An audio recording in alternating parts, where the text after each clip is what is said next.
The question number 46, Gresham's law explained. So, a law which is explained Gresham, it's a very simple law. Why? Because generally if we have old currency note as well as new currency note in your pocket, we have a tendency to spend old currency first rather than new currency. So here the same thing he is explaining. Gresham's law explained by is this law explained money, old money drives out new money. Old money drives out the new money. So here this basically this law which is explained that the old money is drives out new money. So old money in the sense మన దగ్గర ఉన్నటువంటి పాత currency అండి, new money in the sense మన దగ్గర ఉన్నటువంటి కొత్త currency. మన దగ్గర రెండు కరెన్సీస్ ఉన్నప్పుడు ఓల్డ్ కరెన్సీ న్యూ కరెన్సీ రెండు ఉన్నప్పుడు ఓల్డ్ కరెన్సీని మనం ఖర్చు పెడతాం, కొత్త కరెన్సీని మనం ఉంచుకోవడానికి ఇష్టపడతాం. That is called as Gresham's law. Okay, so question number 46 answer is 3. So remaining options, look at the remaining options also. Money value and price level inversely proportional. So nothing to do with the money value and price level. So money value and inflation, so no relation between these two, and money value and price level are directly proportional, and this is also there is no direct relation, and new money drives out old money is also reverse. So question number 46 answer is 3. In domestic market, foreign market goods are sale with less price. What it is called? Domestic market means the market inside India. External market means the market outside of India. Okay. So first let us understand the question. The domestic market means the market inside of the nation.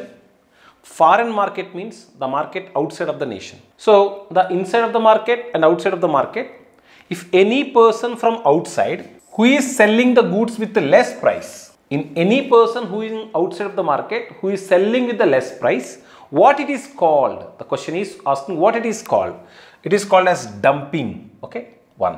Find out the statement regarding the finance commission. Question is very clear, very important question. So finance commission question is very important, and I told you very clear. So 15th finance commission, current running finance commission, 15th finance commission. 15th finance commission time period 2021 to 26, and also 15th finance commission chairman N.K. Singh, nothing but Nanda Kishore Singh. So 15th finance commission time period 21 to 26 and chairman is N.K. Singh. These all are additional data, nothing to do with this question. These all are additional data and also very important for the examination. That's why I explained here. So consolidated fund, look at the word consolidated fund. What is the meaning of consolidated fund? So consolidated fund withdrawn with the permission of finance commission. So consolidated fund can be withdrawn with the permission of budget. That is the right. But here the statement is saying that finance commission. So A is wrong. Decide tax share between central and states. So finance commission main objective is the tax devaluation between center to state. The tax devaluation between center to states is an objective of the finance commission. Grant in aid to states. Grant in aid, that means it is the states can also given some grants by center. Those grants also decided by the finance commission. Okay, so C, B is right statement, C is right statement, and also central state collect taxes proposed in budget, it's also wrong one. So regarding the finance commission only two statements are right, B and C are the right statement. So don't forget finance commission is one of the important area. Present 15th finance commission is going on. The main object of the finance commission to distribute taxes between center and state. Hope you understand. So they are the additional information. Second green revolution the country introduced in 2006 on the basis of. Second green revolution in country introduced on the basis of 6 type strategy. Straight question anedi. Okay. Next. Hindu rate of growth. Hindu rate of growth means Indian economical subgrowth rate. Indian economical growth rate, okay, is by 3 point average Indian growth rate, because in 1950 to 1980, in between 1950 to 80, India's average growth rate is 3.5%. India's average growth rate is 3.5%. That 3.5% is commented Professor Rajkrishna that 3.5% is commented Professor Rajakrishna as Hindu rate of growth. The Professor Rajakrishna, it is commented as Hindu rate of growth. So next, Indian economical growth rate 3.5% by Professor Masen, nothing to do with it. And also population growth rate ki Hindu rate of growth rate sambandham ledandi. And 4% of Indian economic system is VKRV Rao is totally irrelevant. So question number 50, answer is 2. At the time of recession, low employment opportunities. What is that situation? At the time of recession, direct question, frictional unemployment. Frictional unemployment is nothing but, so one person is shifting from one job to another job. A short period he is facing a gap. ఒక వ్యక్తి ఒక ఉద్యోగం నుంచి ఇంకో ఉద్యోగానికి మారుతున్న క్రమంలో కొద్ది కాలం అతను ఒక చిన్న గ్యాప్ గురవుతాడండి. దాన్ని మనం ఫ్రిక్షనల్ అన్ఎంప్లాయ్మెంట్ అనే పేరుతో పిలుస్తాం. అండ్ రెండోది cyclical in the sense, cyclical unemployment in the sense it is one type of unemployment which is when recession is there, employment opportunities will decreases. At the time of recession, employment opportunities decreases and at the time of boom, employment opportunities increases. So these two are different types of elements. So seasonal unemployment. Seasonal unemployment means in one season the people will get more work opportunities. In another season, the people will get less employment opportunities. ఒక సీజన్లోనేమో ఎక్కువ ఉపాధి అవకాశాలు వచ్చి ఇంకొక సీజన్లోనేమో తక్కువ ఉపాధి అవకాశాలు కనుక లభించినట్లయితే that is called seasonal unemployment. So disguised unemployment means a work is engaged.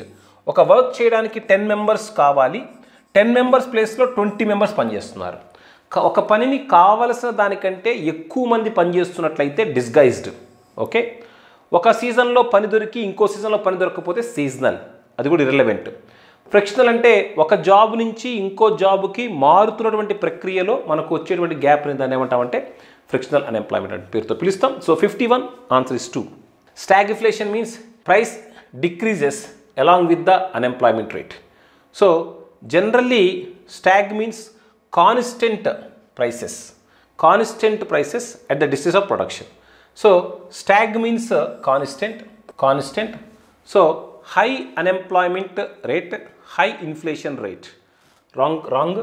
Price decreases unemployment rate along with unemployment. So fourth is the right. అంటే అన్ఎంప్లాయ్మెంట్కి ప్రైసెస్కి ఉన్న రిలేషన్ చెప్పేది stagflation.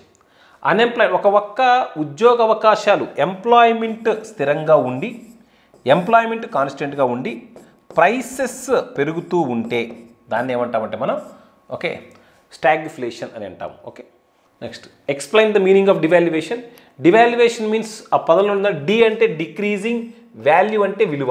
Okay, decreasing the value of domestic currency, decreasing the value of domestic currency against other currency. ఉదాహరణ $1 is equal to 40. $1 is equal to 40 అంటే in Indian rupees 40 rupees మనం వెచ్చిస్తే is equal to $1. Okay, so this is called as exchange rate. This is called as exchange rate. Exchange rate means $1 is equal to 40 rupees. So that is called as exchange rate. Unlike $1 is equal to 70. Okay, that means we are reducing because in this case 40 rupees $1, in this case 70 rupees $1. So that deliberate decreasing of the Indian currency value, deliberate decreasing of the Indian currency value is called as devaluation. So decreasing the value of domestic currency against other currency is called as devaluation. Explain the meaning of devaluation. Question 53, answer is 1. Okay, so question number 54, which of the following is a landlocked state? So question em adugutundamma, landlocked state edi ani adugutundi. So let's look at the meaning of the term landlocked state. So any state which doesn't have coastal connectivity, any state which doesn't have coastal connectivity, coastal connectivity లేని స్టేట్ని మనం landlocked state అని అంటాము. అలాగే మనకు internally landlocked state అనే concept కూడా ఉంటుంది. So internally landlocked అంటే ఒకటి, this particular state doesn't have coastal connectivity, రెండోది ఈ స్టేట్తో వేరే ఏ కంట్రీతోని బౌండరీ ఉండదమ్మా. ఒకటి ఈ పర్టికులర్ స్టేట్కి ఇంటర్నేషనల్ బౌండరీ ఉండదు. At the same time the same state may not have coastal connectivity. So ఈ రెండు క్రైటీరియాని సాటిస్ఫై చేసే స్టేట్ని మనం ఇంటర్నల్లీ ల్యాండ్ లాక్డ్ స్టేట్ అని అంటాము. సో క్వశ్చన్ ఏమడుగుతుండు, ల్యాండ్ లాక్డ్ స్టేట్ అని అడుగుతున్నాడండి. So that particular state, that means these states do not have coastal connectivity. అవేంటో చూడాలి. సో కర్ణాటక చూస్తే మనకు కోస్టల్ కనెక్టివిటీ ఉంటుంది. ఆ కోస్ట్ని మనం ఏమంటామంటే కెనరా కోస్ట్ అంటాము. కర్ణాటక దగ్గర ఉన్న కోస్ట్ని we call Canara coast. So this is incorrect. Then బీహార్కి యాక్చువల్గా కోస్ట్ లేదమ్మా. బీహార్కి కోస్టల్ కనెక్టివిటీ లేదు, కానీ it has international boundary with Nepal. It has international boundary with Nepal. కాబట్టి ఇక్కడ కాన్సెప్ట్ మనకు టచ్ అవుతుంది. So it is not an internally land locked state. Internally land locked state కాదు, ఎందుకంటే దీనికి ఇంటర్నేషనల్ బౌండరీ ఉంది. కాబట్టి ఇది కూడా కాదు. తమిళనాడుకు వచ్చేసరికి మనకు తెలుసు, తమిళనాడుకు కూడా కోస్ట్ ఉంది. ఆ కోస్ట్ని మనం ఏమంటాము, కోరమండల్ కోస్ట్ అంటాము. కాబట్టి ఇది కూడా కాదు. ఇక మిగిలిపోయింది ఒక మధ్యప్రదేశ్ అండి. మధ్యప్రదేశ్ అంటే ఇండియా మధ్యలో ఉంటుంది. It doesn't have any coastal connectivity on one hand and it doesn't have any international boundary with any nation. So the right answer for this question is 3. Next question, which is the only biosphere reserve in Andhra Pradesh? అసలు biosphere reserve అంటే ఏంటిదో చూద్దామండి. Just remember, it is a protected area. It is a protected area. Protected area అంటే ఏం protect చేస్తుంది? What is protected under biosphere reserve అంటే first flora, fauna and also the culture of forest dwellers. Culture of forest dwellers. Forest dwellers అంటే ఫారెస్ట్లో ఉండే వ్యక్తులు. ఎవరు ఉంటారమ్మా? నార్మల్గా ట్రైబల్స్. సో వీటిని ప్రొటెక్ట్ చేసేదాన్నే మనము బయోస్పియర్ రిజర్వ్ అంటాము. ఇంకా చెప్పాలంటే biosphere reserves protects all these aspects holistically. అంటే it provides holistic protection. మొత్తం ఫారెస్ట్లో ఉన్న ప్రతి ఒక్కదాన్ని ప్రొటెక్ట్ చేస్తే we call that to be holistic protection. అలాంటి holistic protectionని ప్రొవైడ్ చేసేది బయోస్పియర్ రిజర్వ్. ఇప్పుడు క్వశ్చన్లో ఏం అడుగుతున్నాడు? ఏపీలో ఉన్న ఒకే ఒక్క బయోస్పియర్ రిజర్వ్ ఏది అంటే శేషాచలం హిల్స్ అండి. కోరంగి వచ్చేసి బయోస్పియర్ కాదమ్మా. It is not a biosphere reserve. It is famous for mangroves. Rollapadu is a protected area but not a biosphere reserve and Kambala is a hill. So కాబట్టి the right answer is option 2. Clear? Next, moving on to another question. The islands of Saint Mary, Bakhtal and Pigeoncock are located along which coast? Are located along which coast? The right answer is Canara coast. ఇంతకు ముందే చూసాము, కర్ణాటకలో west coastal ప్లేన్స్ని మనం ఏమంటాము? Canara Coast అంటాము. ఈ Canara Coast పైనే మనకు కెనరా బ్యాంక్ అనే పేరు వచ్చింది. Okay, the right answer is this one. మిగిలిన వాటిని కూడా చూద్దాము. మరి వంగా కోస్ట్ అంటే ఏం లేదమ్మా, దీన్నే బెంగాల్ కోస్ట్ అంటాము. బెంగాల్ కోస్ట్ అంటే ఇది వెస్ట్ బెంగాల్లో ఉంటుంది. మరి మలబార్ కోస్ట్ అని ఎక్కడ అంటాము అంటే we call Kerala coast to be Malabar coast. Kerala దగ్గర ఉన్న కోస్ట్ని మలబార్ కోస్ట్ అని అంటాము. మరి సర్కార్ అంటే ఏంటిదంటే this is an area or coastal area which lies between Andhra Pradesh and Odisha. Andhra Pradesh Odisha మధ్యలో ఈ ఏరియా ఉంటుంది. కాబట్టి ఈ ఐలాండ్స్ అన్నీ వచ్చేసి మనకి ఎక్కడ ఉంటాయండి? కెనరా కోస్ట్లో ఉంటాయి. So that is the right answer. Next, so straight away question, the highest peak in the Western Ghats is associated with which state? So Western Ghats lo unna highest peak A state లో ఉందటండి? highest peak వచ్చేసి మనకు తెలుసు, we know that it is Anaimudi. This Anaimudi peak is located on Anaimalai hills.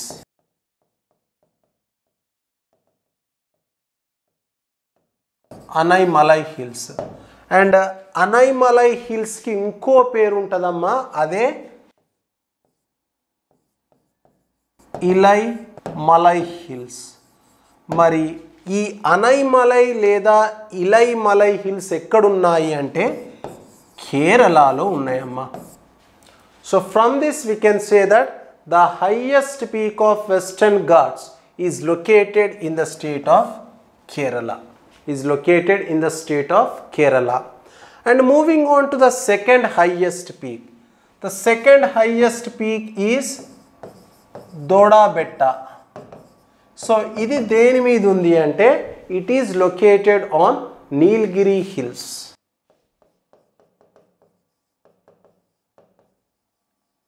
Nilgiri Hills.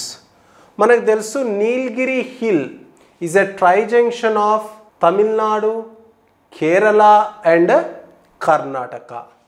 So the answer for this question is 4. So this is a map based question. How many minimum number of states do you have to cross to travel by land from the state of Assam to Kerala? So Assam నుంచి కేరళ వరకు రావటానికి land ద్వారా రావటానికి minimum ఎన్ని స్టేట్స్ని cross చేసి రావాలి? So నార్మల్గా Indian map ఇలా ఉంటుందమ్మా.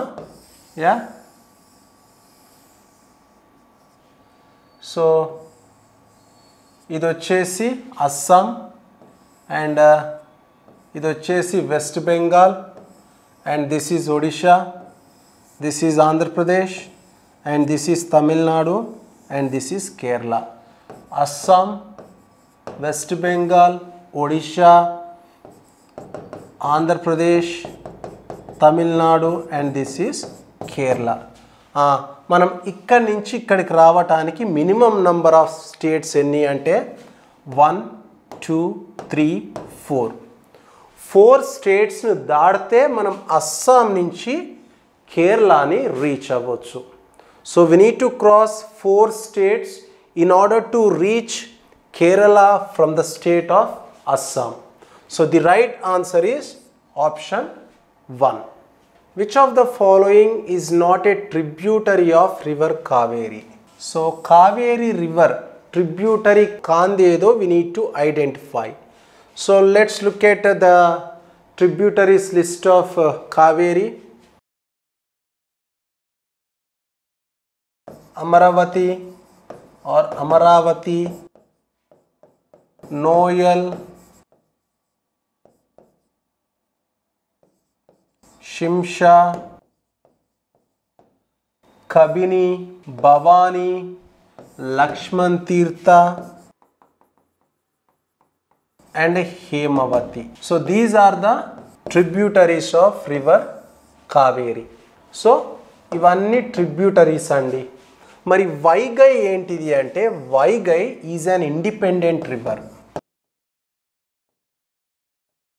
ఇండిపెండెంట్ రివర్ ఇది ఎక్కడ ఉంటుంది అంటే చూడండి, చూపెడతాను. So this is the path of Vaigai. So this is the path of Vaigai. So Vaigai flows through Tamil Nadu and it joins Bay of Bengal. So ivanni tributaries of river Kaveri, whereas Vaigai is an independent river. And the question seeks for not a tributary of Kaveri, and this is the right answer. Next, again straight away a factual one. Karakkai are widely used in dyeing cotton and wool garments in which state? So what is the purpose of Karakkai? It is used for dyeing, or it is used in dyeing the clothes and also other wool garments. మరి ఇది ఎక్కడ available ఉంటుంది అంటే it is available in the state of Tamil Nadu. It is available in the state of Tamil Nadu. So the answer is 1. Next, another question. Yeah. Which was the last Ramsar site launched in India as part of the Ramsar agreement launched to protect wetlands? అసలు ఈ Ramsar agreement ఎప్పుడు జరిగిందో ఒకసారి చూద్దామమ్మా. So this agreement was signed in a city known as Ramsar. In a city known as Ramsar, and that city is located in the country Iran. So ఇరాన్లో Ramsar అనే ఒక ప్లేస్లో రామ్సార్ అగ్రిమెంట్ జరిగిందమ్మా. ఏ ఇయర్లో జరిగింది అంటే ఇన్ 1971. మరి దీని పర్పస్ ఏంటి అంటే to protect the wetlands of the వరల్డ్లో ఉన్న వెట్లాండ్స్కి ఒక ప్రొటెక్షన్ ఇవ్వటానికి ఇంటర్నేషనల్ కంట్రీస్ అన్నీ ఒక దగ్గరికి వచ్చి ఒక వాట్ ఈస్ దట్ కన్వెన్షన్, ఒక అగ్రిమెంట్ని ఫ్రేమ్ చేయడం జరిగింది. That is known as Ramsar agreement. Okay, so క్వశ్చన్లో ఏమడుగుతున్నాడు, లాస్ట్ రామ్సార్ సైట్ ఏంటిది అని అడుగుతున్నాడమ్మా. లాస్ట్ రామ్సార్ సైట్ వచ్చేసి హైదర్పూర్. మరి హైదర్పూర్ వెట్లాండ్, రామ్సార్ వెట్లాండ్ ఎక్కడుంది అంటే it is located in Uttar Pradesh. మరి కొల్లేరు ఎక్కడుంది అంటే you know that it is located in AP. And Bhindawas wetland is located in Haryana. మరి వద్వన వి ఉంటుందమ్మా, డబ్ల్యూ ఉంటుంది, ఎలా అయినా రావచ్చు. So Wadhwana is part of Gujarat. And answer వచ్చేసి this is the right answer. So next moving on to another question. Straight away again factual one. Which is the largest producer of limestone in the world and in the country? So no doubt it is Andhra Pradesh. Andhra Pradesh is the leading producer of limestone in the world. Next question. Arrange the following in descending order based on the percentage of carbon in the coal. So these are different types of coal. ఇప్పుడు వీటిని ఏం చేద్దామంటే మనము low carbon content to high carbon content ఒక ఆర్డర్లో రాద్దాము. First initially comes peat, lignite, bituminous and anthracite. ఇంకా చెప్పాలంటే హై గ్రేడెడ్ కోల్ వచ్చేసి ఆంథ్రసైట్. ఏంటిదమ్మా ఇది? High graded coal. This is high graded coal. మరి లో గ్రేడెడ్ కోల్ ఏంటిది అంటే ఇది లో గ్రేడెడ్ కోల్. సో నార్మల్గా ఇలా ఉంటుంది, కానీ వాడు ఏం అడిగాడు, డిసెండింగ్ ఆర్డర్లో అడిగాడు. అంటే మనం రివర్స్లో రావాలి. సో ఫస్ట్ డి అమ్మ, డి ఎక్కడుంది, ఇక్కడుంది కాబట్టి ఇవి రెండింటిని ఎలిమినేట్ చేస్తాము, ఎందుకంటే స్టార్టింగ్లో ఏబి ఉంది. సో తర్వాత బిటుమినస్, తర్వాత బి రావాలి. సో ఇక్కడ బి వచ్చింది, ఇక్కడ సి వచ్చింది. కాబట్టి దీన్ని కూడా ఎలిమినేట్ చేస్తాం. This is the right answer. C, that is 3 is the right answer for question number 63. So this is agricultural revolution. Which of the following is an incorrect pair? So tappedo incorrect, wrong one edo identify cheyali. So first is saffron revolution. So it is related to renewable solar energy cultivation, solar power generation kosamu అదొకటి తీసుకొచ్చారటండి. So that's fine. And golden revolution is related to cultivation of fruits including apples and also honey products. So golden revolution వచ్చేసి వీటికి సంబంధించింది కాబట్టి ఇది కూడా కరెక్టే. Then silver fiber revolution. So మనకు సిల్వర్ ఫైబర్ రెవల్యూషనే కాదండి, సిల్వర్ రెవల్యూషన్ కూడా ఉంటుంది. సిల్వర్ ఫైబర్ రెవల్యూషన్ వచ్చేసి కాటన్కి ఎందుకు సిల్వర్ ఫైబర్ రెవల్యూషన్ అని పెట్టారు అంటే cotton is a fibre crop. ఇది ఫైబర్ క్రాప్ అమ్మా.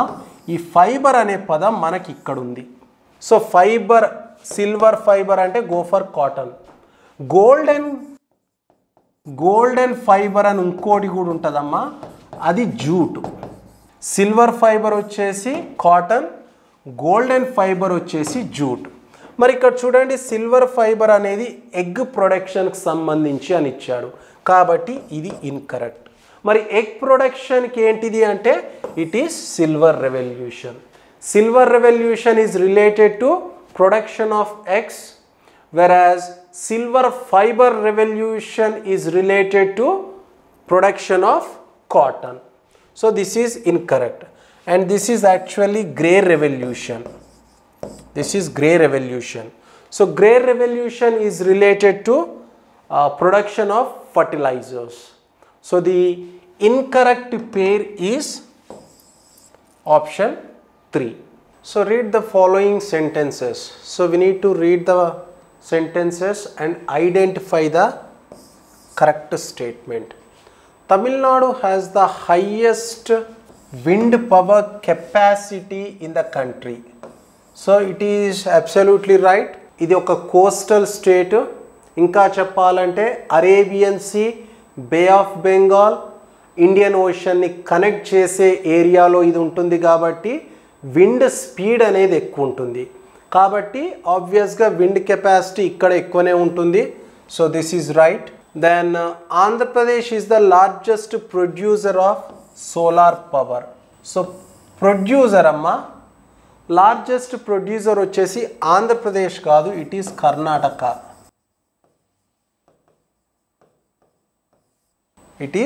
Karnataka. So this is incorrect. ఇప్పుడు బి ఎక్కడుందో మనం చూద్దాము. బి ఇక్కడ ఉంది కాబట్టి వాడు కరెక్ట్ అడుగుతున్నాడు కాబట్టి మనం దీన్ని ఎలిమినేట్ చేస్తే మనకు మిగిలింది ఇదే ఆన్సర్. అయినా ఇది చూద్దామమ్మా. Hydro electric power is a non polluting energy source. Absolutely right. దీన్ని నాన్ పొల్యూటింగ్ అని అనొచ్చు లేదా eco friendly source of power or energy ఇలా కూడా మనం చెప్పొచ్చు. It is an eco friendly energy resource. So hydro power అనేది దేంతో వస్తుందమ్మా? With the help of water ద్వారా ప్రొడ్యూస్ చేసిన పవర్నే మనం హైడ్రో పవర్ అని అంటాము. Okay, so the answer for question number 65 is 1. Next, another question. What kind of soils are formed at the mountain tops? So normal ga mountain tops lo mountain soil untundi, adi brown color lo untundi. Ikkada ekwa humus or organic matter untundandi.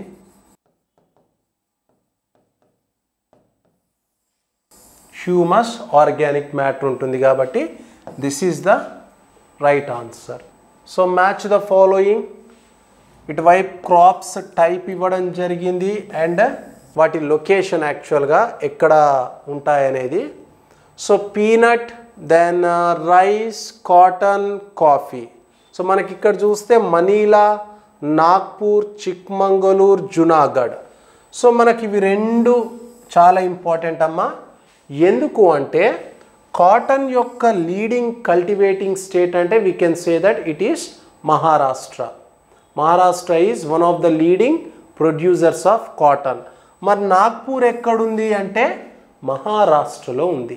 ఇంకా చెప్పాలంటే we have a concept or we have a name called Vidarbha. Vidarbha reason అనేది మహారాష్ట్రలో ఉందమ్మా. India మొత్తంలో farmer suicides ఎక్కువ ఉన్న area అంటే that is Vidarbha reason. And ఇక్కడ వీళ్ళు కల్టివేట్ చేసే క్రాప్ కాటన్, ఇక్కడ చనిపోతుంది కూడా కాటన్ ఫార్మర్స్. ఈ విదర్భ రీజన్లో ఉన్న only developed city Nagpur. Vidarbha రీజన్లో ఉన్న ఓన్లీ డెవలప్డ్ సిటీ నాగ్పూర్. కాబట్టి విదర్భ అన్న, మహారాష్ట్ర అన్న, నాగ్పూర్ అన్న మనకు టక్కున కాటన్ కల్టివేషన్ గుర్తు రావాలి. నాగ్పూర్ అంటే మనకు ఇంకో ఫ్రూట్ గుర్తొస్తుందండి, దట్ ఈస్ ఆరెంజ్. ఆరెంజ్ ఇది కూడా రైటే, కానీ ఇక్కడ మనకు ఆప్షన్స్లో ఆరెంజ్ లేదు. So cotton Nagpur. సో సికి 2 ఉండాలమ్మా. This is C. చూడండి ఇది రాంగ్, ఇది రాంగ్, ఇది రాంగ్. సికి 2. So actually this should be the right answer. అయినా చూద్దాం. కాఫీ. ఇండియాలో లీడింగ్ ప్రొడ్యూసర్ కాఫీ స్టేట్ ఏంటిది అంటే కర్ణాటకనండి. కర్ణాటక. సో చిక్మంగళూరు వచ్చేసి కర్ణాటకనే కదండి. Chikmagalur is part of Karnataka.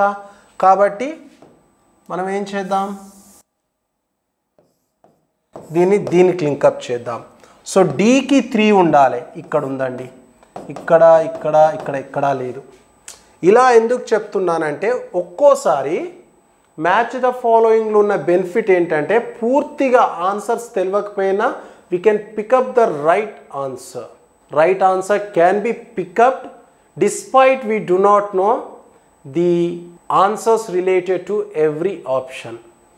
So next rice వచ్చేసి obviously it is Manila. Then peanut. Peanut అంటే మనం బఠానీ అంటామండి. It is related to Junagadh. So the right answer for question number 67 is 2. Which river does not carry water to Kolleru Lake in Andhra Pradesh? So normally 4 rivers carry water to Kolleru Lake.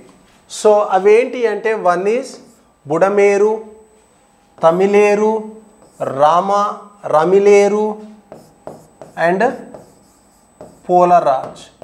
ఈ 4 reverse అనే బదులు వీటిని రివులెట్స్ are రైవులెట్స్ అనొచ్చు.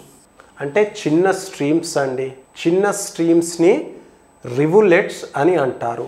So ఇవి 4 ఏం చేస్తాయంటే కొల్లేరు లేక్లోకి water తీసుకెళ్తాయి. ఇంకా చెప్పాలంటే Kolleru lake is drained by these 4 rivers. Kolleru lake is drained by these 4 rivers. So ఇప్పుడు బుడమేరుని మనకు ఇంకో విధంగా కూడా చెప్పుకోవచ్చమ్మా. It is sorrow of Vijayawada. Sorrow of Vijayawada ఏం రివర్ అమ్మా? బుడమేరు అట. ఓకే. సో ఇన్కరెక్ట్ ఆన్సర్ వచ్చేసి దిస్ వన్. మరి పాపాగ్ని ఏంటిది అంటే it is a river which flows between Andhra Pradesh and Karnataka. It is a river which flows between Andhra Pradesh and Karnataka. And we can also say that it is a tributary of Penneru. Penna river undi kadamma, దాని యొక్క ట్రిబ్యూటరీయే ఇది. కాబట్టి ఇది కొల్లేరు లేక్కి water తీసుకెళ్ళదు. So this is the right answer. ఎందుకంటే not అని అన్నాడు. Okay. Next which of these is a loo? Loo అంటే ఏంటిది? Flowing in north west India. Yeah, గుర్తుంచుకోండి అమ్మా, లూ అనేది ఒక hot dust wind.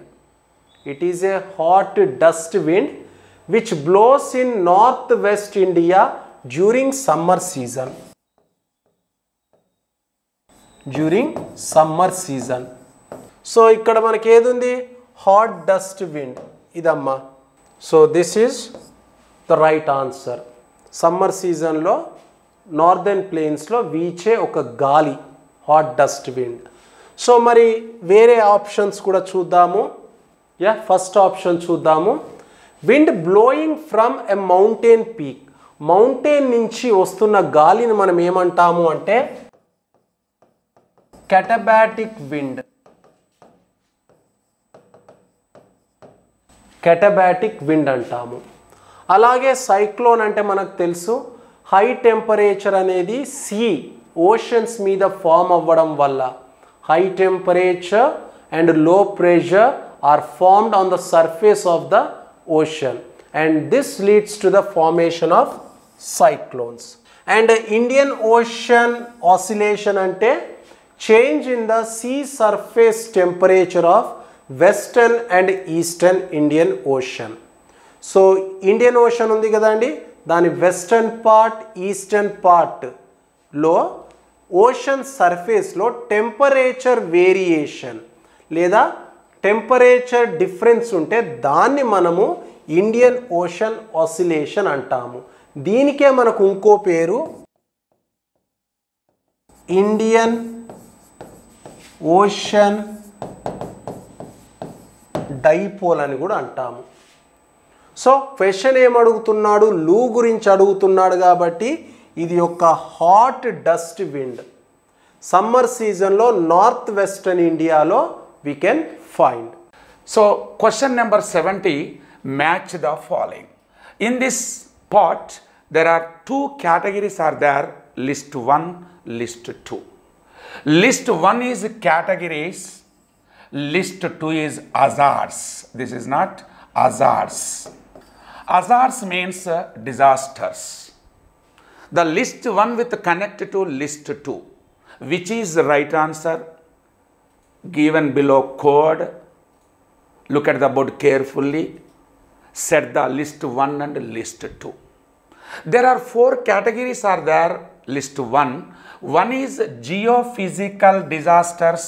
The earth interior explosions of the disaster, it is called geophysical. Geophysicals are mainly affected by tsunamis. Tsunamis are the ground interior of the oceans earthquake results. So it's the right answer goes to, we have geophysical is tsunami. Second one is hydrological. Hydrological means jalavaranam.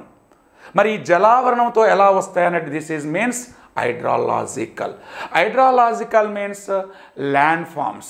What is meaning of landslides? You know Tirupati, you know Uttarakhand, Badrinath, Kedarnath, landslide due to reason heavy rainfalls. భారీ వర్షాలు పడినప్పుడు మనకు కొండ చర్యలు విరిగి పడతాయి అంటుంటారు. అలాంటి సందర్భంలో వచ్చే వాటిని ల్యాండ్ స్లైడ్స్ అంటారు. So second one is right answer is third one. The third is meteorological. Meteorological means atmosphere. Atmosphere means some cyclones are there, rains are there, hurricanes, typhoons, blizzards, storms, willy-willies. These are like part of meteorological. This is goes to second one. The climatological is droughts, lightnings, sparks. These are part of meteorological. So the right, we have answered, right answers goes to, check the board. One is A1 4, B1 3, C1 2, D1 1. A4, B3, C2, D1. So the right answer goes to fourth one. Okay na? Fourth one. Next. So this is statement. Read the following statement, which is the correct answer, which is not correct, which is true, which is false. Find out. Consider the following disaster committees. There are many committees are disaster management, loss of damage of disaster, various parts like that. Number of committees are formed in Government of India. One of the committee, the Prime Minister of chairperson of the Cabinet Committee on Security, yes, CCS, Cabinet Committee on Security under chairperson Prime Minister of India. It is right answer. The second one, the Home Secretary is the chairperson of the National Crisis Management Committee. Crisis means సంక్షోభము. దేశంలో ఎక్కడైనా సంక్షోభాలు సంభవించినప్పుడు ఈ కమిటీలను వేస్తారు. అప్పుడు ఏమంటున్నాడు, who is the chairperson under national crisis management committee. But actually the National Crisis Management Committee under chairperson Cabinet Secretary. Cabinet Secretary. This is highest cadre equivalent to Prime Minister of India. Our Andhra Pradesh like that equivalent cadre in CM Chief Secretary. So the same equivalent post of the Cabinet Secretary Government of India, it is highest cadre post. So this is wrong. Home Secretary, this replace of the Cabinet Secretary answer, right? So this is wrong information. So the right answer is A only correct, B only correct, both are correct, both are not correct. These are two eliminated. Yes, there are two options are there. One is A only correct, second one is B only correct. But look at the board, the second one is already wrong information.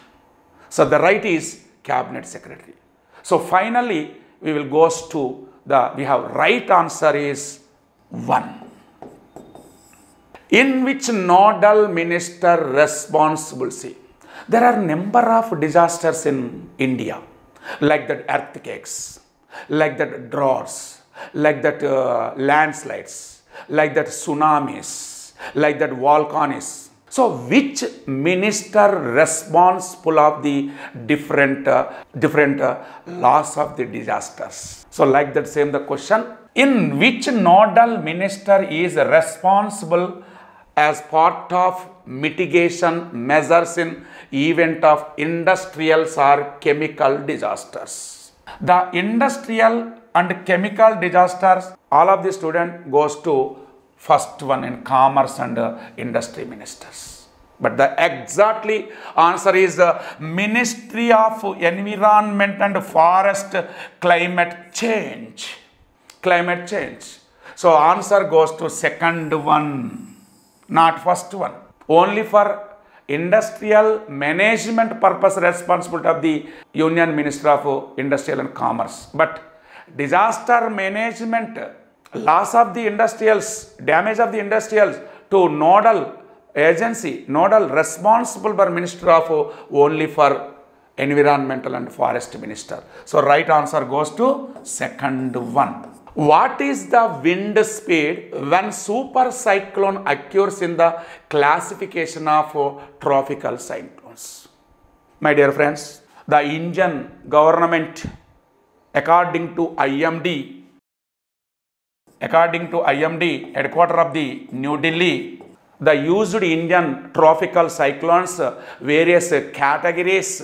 One is low pressure, second one is depressions, deep depressions, cyclones, severe cyclones, very severe cyclones, and super cyclones.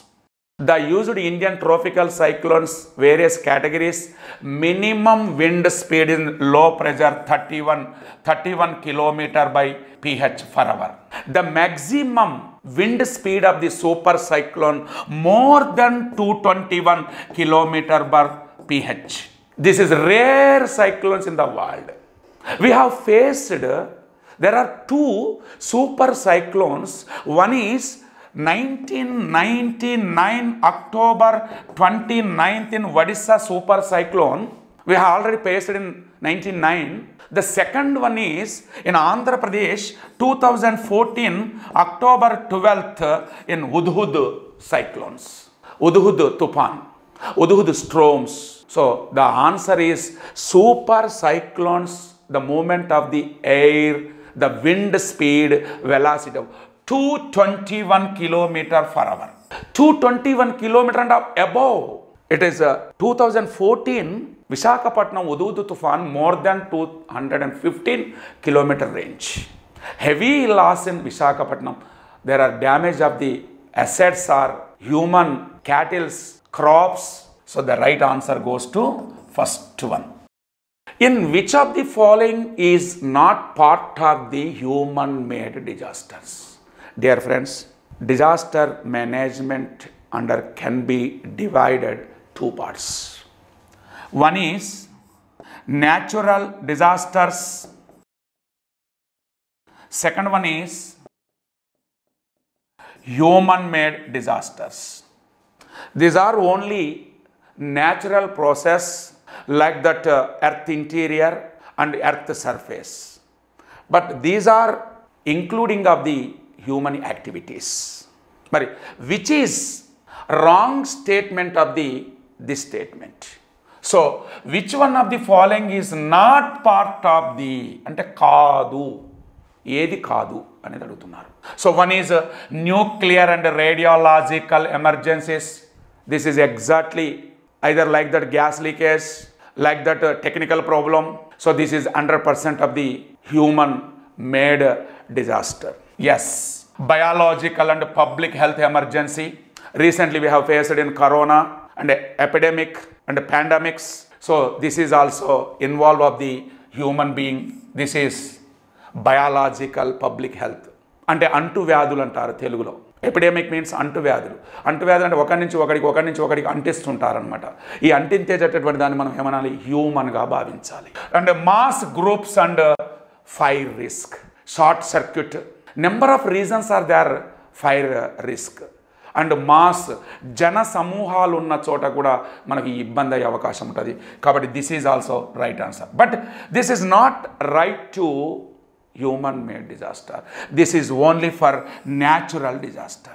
Thunderstorms, lightnings and sparks. దీన్ని తెలుగులో ఉరుములు, మెరుపులు, పిడుగులు అంటారు. ఉరుములు, మెరుపులు, పిడుగులు అనేటటువంటివి ప్రకృతి సిద్ధంగా వస్తాయి కానీ మనిషి తయారు చేయడు. కాబట్టి ఈ మూడు మనుషుల ద్వారా వచ్చేటటువంటివి, కానీ ఇది ఒక్కటి మాత్రం రావట్లేదు. కాబట్టి ఇక్కడ ఏమన్నారు? నాట్ పార్ట్ ఆఫ్ ది అన్నారు. So we have choose right answer is fourth one. Question number 75. Consider the following statement. There are two statements are there. Which is right answer? Which is false? Check the board. National Clean Energy Fund only research in area of clean energy. So what is meaning of the National Clean Energy? The government of India structured in the creative of the National Clean Energy in 2011 under chairman of the Ministry of Finance. Under chairman, National Clean Energy Fund Finance Secretary. So this is 40% above investment of the projects to mention carbon tax and cess. So it is clearly mentioned National Clean Energy Fund only research area clean energy. It is not research area clean. It is solar, Jawaharlal Nehru solar mission and carbon tax or cess implemented. So many missions are there in India projects. Not only research area. So this is wrong information. అంటే ఈ national clean energy fund అనేటటువంటిది ఒక research area కోసమే లేదు, ఇంకా solar మిషన్ల మీద, ఇతరత్రమైనటువంటి ప్రాజెక్టుల మీద 40% నిధుల కంటే ఎక్కువ ఉన్న వాటి మీద కార్బన్ ట్యాక్స్ మరియు సెస్ను విధిస్తారు, ఒక్క రీసెర్చ్ మీదనే విధించరు. కాబట్టి this is wrong statement. Only ఏమన్నారు? ఓన్లీ రీసెర్చ్ ఇన్ ఏరియా అన్నారు. Is it not correct. So second one viability, not reliability, viability. Viability gap funding, yes, this is special category method fund only for use in Government of India. Clean of Ganga. The name of program Namami Ganga. ఈ viability gap fund కింద మన నమామి గంగా కోసం కొంత ఫండును తీసుకొచ్చారు. 20,000 కోట్ల ఫండును తీసుకొచ్చి ప్రొవైడింగ్ చేసి ఆ ఫండును నమామి గంగా అనేటటువంటి పేరుతోటి దీన్ని సెలెక్ట్ చేయబోతున్నారు. కాబట్టి this is right answer. So select the correct answer. It is clearly mentioned. First is wrong, second is right. These are eliminated, these are eliminated. Only 2 options there, 50% choice. This is only A, only B. So this is, look at the board carefully. First is wrong. First is wrong means this is eliminated. Only one remaining answer is goes to second one is answer. Right.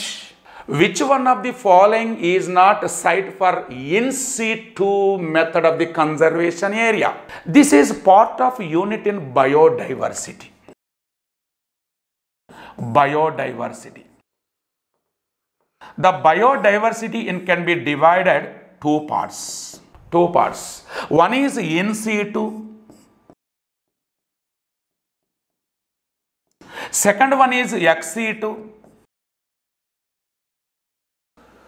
Only for in situ natural formation of flora and fauna. Flora and fauna like that is in situ is situated only for protected network area of India. ఏవైతే సహజ వృక్ష జంతుజాలం జీవిస్తాయో అలాంటి వాటిని రక్షిత ప్రాంతాలు అంటారు. Particular controlled area development vulnerable and threat species are developed by ex situ. ఏవైతే ప్రమాదంలో పొంచి ఉన్నాయో దుర్బలంగా ఉన్నాయో వాటిని అలా డెవలప్ చేస్తారు. కాబట్టి ఇక్కడ మనకు ప్రశ్న అడిగింది ఏంది? ఇన్ సిటు మెథడ్ అన్నారు. ఈ ఇన్ సిటు మెథడ్లో కానటువంటిది ఏనిది అన్నారు. అట్లా so wild life sanctuary is in situ, అభయారణ్యాలు అంటారు. National parks is in situ, జాతీయ పార్కులు. బయోస్పియర్స్ ఈజ్ ఇన్ సిటు, జీవావరణ ప్రాంతాలు. But not botanical gardens. Botanical gardens are developed especially controlled places, creative places. ఒక సృష్టించినటువంటి ప్రాంతాలలో, ఒక కంట్రోల్డ్ ఏరియాస్లో, నియంత్రిత ప్రాంతాల్లో నిర్మిస్తారు. Not only botanical gardens and seed bank, జన్యు bank, cryo preservations, zoo parks. These are under category of the XC2 conservation, XC2 biodiversity. The exactly answer is goes to 4th one. This is wrong. In the year 2018, the UN declared the invisible killer. Yes, today heavy polluted in atmospheric due to reason heavy increasing of the industries, violence of the earthquakes, explosions of the volcanoes. ఇవాళ అగ్నిపర్వతాలు, భూకంపాలు, పారిశ్రామిక number of vehicles are increased, smoke, పొగ బాగా రావడం, వీటన్నింటి వల్ల వాతావరణ కాలుష్యం వల్ల 2018లో ఐక్యరాజ్య సమితి declared the air pollution is the invisible killer, అదృశ్య హంతకి. But silent killer is TB. But recently declared UNO. The exactly answer is air pollution, third one. To consider third one. Which one of the following statement are not part of the sustainable development goals? So there are 2 type of goals are there. One is 2000 year of UNO declared millennium development goals. These are 8 goals are there. But recently 2015 September the General Assembly of the United Nations one resolution to implemented all the worldwide 2016-30 between sustainable development goals. There are 17 goals are there. What goal of the wrong in SDG? So one is food security and sustainable agriculture. Yes, it is a sustainable development goal. Gender equality and food, good health and well-being, అంటే మంచి ఆరోగ్యం, జీవన విధానం, లింగ సమానత్వం Yes, it is right answer. Action of climate change and environment. వాతావరణ మార్పులు పర్యావరణం. Yes, it is right answer. The eliminated. The fourth one is wrong statement. The fourth statement including of the MDG, Millennium Development Goals, that is preventing of diseases AIDS and malaria. This is wrong. The answer goes to fourth one. Match the following. Carefully listen. Some acts are there implemented, enactment of the Government of India. Which is the correct answer? List 1 and list 2. Look at the board carefully. One is list 1, National Wildlife Conservation Act implemented, enactment of the Parliament 1972. It is the biggest and largest act of the wildlife. In this act, there are 66 sections and 6 schedules are. The second one, Biodiversity Act, the Government of India in Parliament enactment of the 2002. But UNO declared the Act of the Biodiversity in 1992 Rio Conference in Brazil in Earth Summit. After 10 years, Government of India enactment of the Parliament Biodiversity Act. So the right answer is 2002. National Environment Protection Act, Government of India under period of the Rajiv Gandhi Prime Minister to enactment of the 1986. Fourth one is right answer. And prevention of the air pollution, prevention of water pollution 1974, prevention of the air pollution 1981. So this is answer. So look at the board, check and list 1 and list 2. A is 2, B is 1. A is 2, B is 1. C is 4 and D is 3. So the right answer is 1. Consider the following statement. Which statement is wrong statement? Which statement is a true statement? Clearly mentioned in the board. Look at the carefully, listen. One is A. The Kigali Review Conference was held in 2016. Yes, exactly correct. The actually 1987 September 16th to conference of the ozone depleted substance conference of the Montreal Protocol Agreement. Then 2015 COP Agreement of the Paris and declared to review of the ozone depleted substance. Then in Rwanda country, city of the Kigali held in 2016. So this is అంటే 1987లో ozone తరుగుదల కోసం చేసినటువంటి Montreal protocol ఒప్పందాన్ని మరల 2016లో review చేయమని cap 21 సదస్సులో చెప్పడం వల్ల వీళ్ళు చేశారు. ఇది రువాండా దేశంలో ఉంటుంది కాబట్టి this is right answer. Second one, the Kyoto protocol ozone depleting substance agreement was signed in 1997. No, this is wrong information. The 1997 was signed an agreement of the Kyoto Protocol was on the atmospheric or climate change. This is climate change. No ozone. Ozone is the Montreal Protocol. Kyoto Protocol is city of Japan. జపాన్లో ఉంటుంది Kyoto అనేటటువంటి నగరం, అక్కడ జరిగిందనమాట. అందుకే Kyoto protocol అనేటటువంటిది ఓజోన్కు సంబంధించింది కాదు, క్లైమేట్ చేంజ్కు సంబంధించింది. This is wrong statement. Right statement is climate change, not ODS. So only A is the correct answer. Both are eliminated. This is also eliminated. The answer is goes to First one. Which of the following is noise pollution determined in the decibels? To measure of the noise pollution in the including of determination of the pressure. One is sound, second one is level. ఇవాళ మనం మాట్లాడుతున్నప్పుడు ఆ మాటల్లో నుంచి వెళ్ళేటటువంటి దాన్ని pressure intensity అంటారు. ఆ మాట నేను మాట్లాడినప్పుడు ఈ మాట నీ దగ్గరికి వచ్చేటటువంటి దాన్ని లెవెల్ అంటారు. So one is pressure intensity frequency is the right answer and pressure level is the right answer. So the noise pollution determination of the there are two standards are there. One standard is pressure intensity and pressure frequency, but another one standard is pressure level. Pressure level means స్థాయి.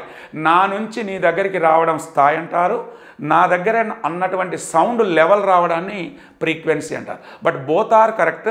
The answer is goes to third one. A is the right answer and also second one is the right answer. So answer goes to third one. Question number 82. ఇది blood రిలేషన్లోని ప్రశ్న. ఇది what is the relation of Raju's wife's brother's father's only son in law son with Raju? అంటే Raju wife యొక్క brother యొక్క father యొక్క only son in law రాజుకి ఏమవుతారు అన్నాడు. ఓకే, ఒకసారి చూడండి. Raju's wife's brother's father's only son in law son with Raju. Okay, మనం డయాగ్రామ్కి వెళ్దాం. సో రాజు యొక్క వైఫ్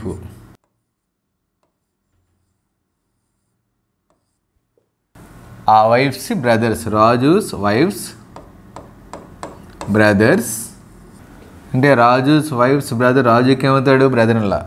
ఈ బ్రదర్లాకి ఫాదర్ అంటే రాజుకి ఏమవుతారు? ఫాదర్ ఇన్ లా అంటే మామగారు. ఈ ఫాదర్ ఇన్ లాకి ఓన్లీ సన్ ఇన్ లా ఒకే ఒక అల్లుడు ఎవరు? రాజు అవుతారు. ఆ only son in law's son. Okay, మరి ఈ సన్ రాజుకి ఏమవుతారు? సన్ అవుతారుగా. సో రాజు యొక్క వైఫ్ బ్రదర్, రాజుకి బ్రదర్ ఇన్ లా, ఆ బ్రదర్ ఇన్ లాకి ఫాదర్, రాజుకి ఫాదర్ ఇన్ లా. ఈ ఫాదర్ ఇన్ లాకి ఓన్లీ సన్ ఇన్ లా అంటే ఒకే ఒక అల్లుడు ఎవరు? రాజు అవుతాడు. రాజు యొక్క సన్ను రాజుకి ఏమవుతారు? సన్ అవుతారుగా. So answer second option. Okay, so next you can go to next one. 83. ఇది కోడింగ్ డీకోడింగ్లోని సో ప్రశ్న మనకిది. If king becomes XV80, king అనే వర్డ్ని KING కింగ్ అనే వర్డ్ని మనకి ఏ విధంగా రాస్తారు చూడండి. K is written as X, I is written as V, N is written as A, G is written as T. ఈ విధంగా రాశారు. So then sound becomes dash. చూద్దాం. K 11th letter in the alphabet, X 24th letter, I 9th letter, V 22nd letter, N 14th letter, A first letter, G 7th letter, T 20th letter. చూడండి, మనకి difference 24కి 11కి difference is 13. So 22కి 19కి difference is 13. 14కి 1కి difference is 13. 7కి 20కి డిఫరెన్స్ ఈజ్ 13. ఇలా డిఫరెన్స్ 13 ఉంటే వాటిని ఏమంటాం? కరస్పాండింగ్ లెటర్స్ అంటాం.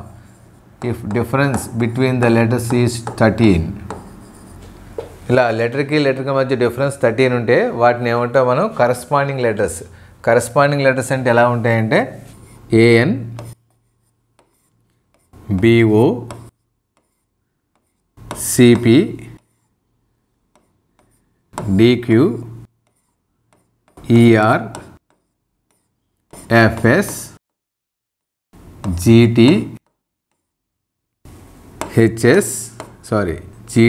HU, IV, JW, KX, LY, MZ. So వీటిని ఏమంటామంటే కరస్పాండింగ్ లెటర్స్ అంటామంటే. Corresponding letters. అది అంటే వీడు కింగ్లోని ప్రతి లెటర్కి కరస్పాండింగ్ లెటర్ కోడ్ చేయడం జరిగింది. చూడండి, కేక్ ఎక్స్ అన్నాడు, సో కేక్ ఎక్స్. సో ఐకి వి అన్నాడు, చూడండి ఐకి కరస్పాండింగ్ వి. సో ఎన్కి ఏ, ఎన్కి కరస్పాండింగ్ వచ్చి మనకి ఏ. సో జీకి కరస్పాండింగ్ లెటర్ వచ్చి టీ. మరి అదేవిధంగా మనం సౌండ్కి లో ఉన్న 5 లెటర్స్కి కరస్పాండింగ్ లెటర్స్ మ్యాచ్ చేయాలి. మరి ఎస్కి కరస్పాండింగ్ చూడండి, ఎస్కి కరస్పాండింగ్ ఎఫ్, ఓకి కరస్పాండింగ్ బి, సో యూకి కరస్పాండింగ్ వచ్చి హెచ్, యూహెచ్. సో ఎన్కి కరస్పాండింగ్ ఏ, సో డీకి కరస్పాండింగ్ లెటర్ వచ్చి క్యూ. సో ఆన్సర్ వచ్చి ఎఫ్బి హెచ్ఏక్యూ, FBHAQ. ఇలా కరస్పాండింగ్ లెటర్స్ని ఎలా ఫైండ్ అవుట్ చేస్తామంటే లెటర్కి మధ్య డిఫరెన్స్ 13 ఉంటే అవి కరస్పాండింగ్ లెటర్స్గా మనం ఐడెంటిఫై చేస్తామన్నమాట. సో కరస్పాండింగ్ లెటర్స్ అంటే ANBOCP. So our answer is second one. So next direction, ఇది క్వశ్చన్ నెంబర్ 84 వచ్చి డైరెక్షన్ టెస్ట్. డైరెక్షన్ టెస్ట్ అంటే మనకి కాంపాస్ తెలుసుగా. సో నార్త్కి క్లాక్ వైజ్లో ఈస్ట్, ఈస్ట్కి క్లాక్ వైజ్లో సౌత్, సౌత్కి క్లాక్ వైజ్లో వెస్ట్. సో ఇది కాంపాస్ అంటాం. మరి ఆ కాంపాస్ని బేస్ చేసుకుని మనం దీని యొక్క ప్రాబ్లమ్ని సాల్వ్ చేసుకుంటూ వెళ్తాం.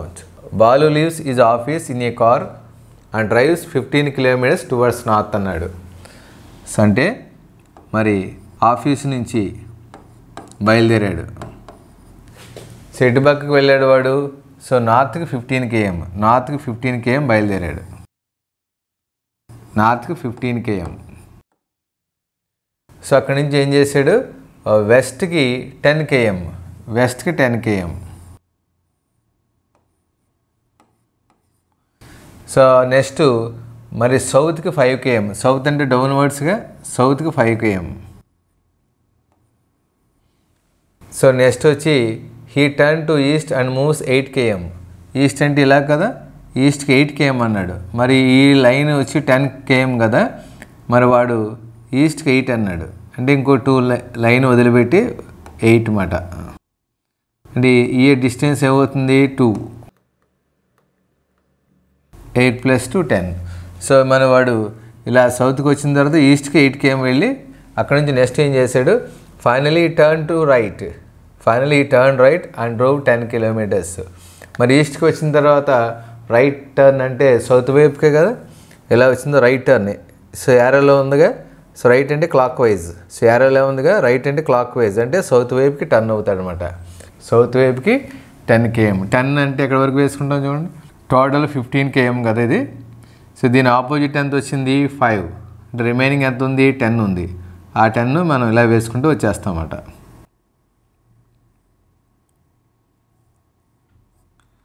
So 10 km.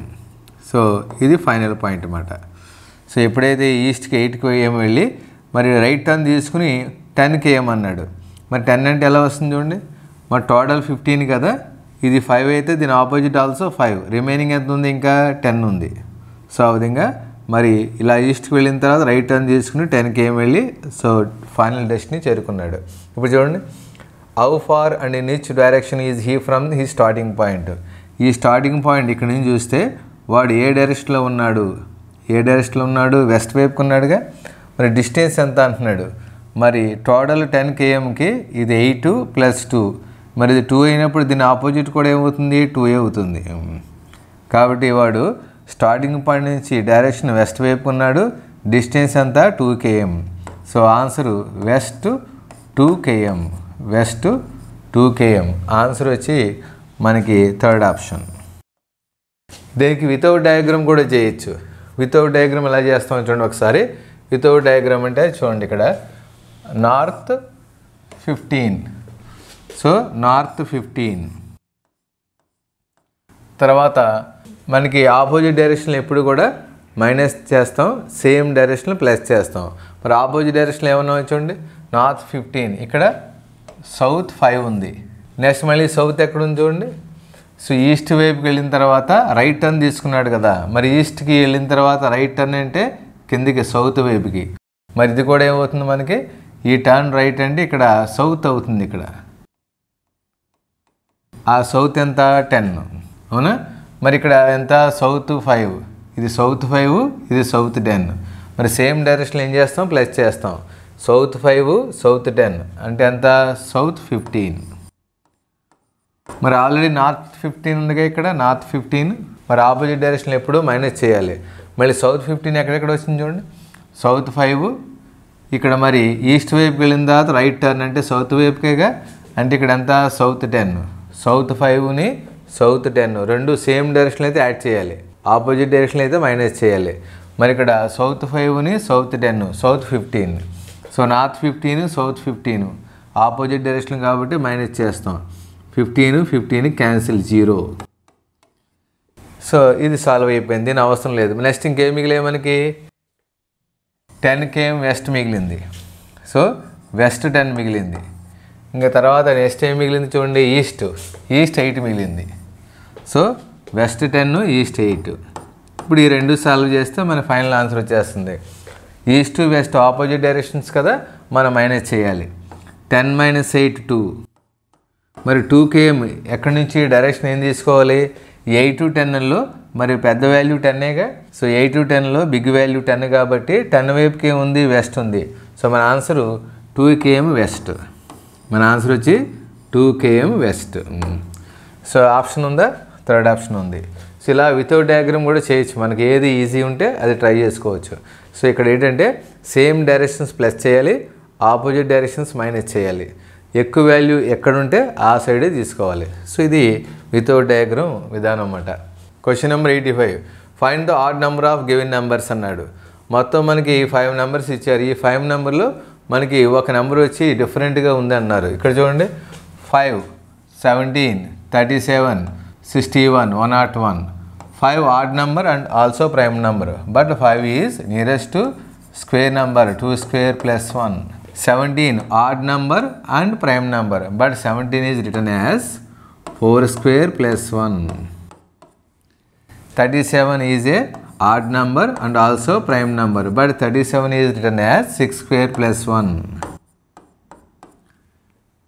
61 is an odd prime number, but it is written as 8 square minus 3. 101 is an odd prime number, but 101 is written as 10 square plus 1. మరి వాడు ఏమన్నాడు, find the odd number of given numbers. ఇచ్చిన నెంబర్స్లో odd number ఏది అంటే డిఫరెంట్గా ఉండేది ఏది అని అడిగారు. మరి ఆ 5 నెంబర్స్ ఎలా ఉన్నాయి, ఆడ్ ప్రైమ్ నెంబర్స్. మరి నెక్స్ట్ కేటగిరీలో ఎక్కడ ఫైండ్ అవుట్ చేయొచ్చు అంటే ఇది ఈ నెంబర్స్ అన్నీ కూడా స్క్వేర్కి +1 ఎక్సెప్ట్ 61. ఒక 61 తప్ప మిగతావన్నీ return as n square plus 1 except 61. The remaining numbers are in the form of n square plus 1. So మన ఆన్సర్ ఏంటి, 61 ఈజ్ ద డిఫరెంట్. అన్నీ కూడా స్క్వేర్కి +1లో ఉంటే స్క్వేర్కి -3లో ఉంది. సో మన answer 61. If today is Sunday, what day will it be 999 days from today excluding today? అంటే ఈరోజు వదిలిపెట్టి మరి ఈరోజు ఆదివారం అయితే 999వ రోజు 999th డే అంటే ఈరోజు వదిలిపెట్టి అని అడిగారు.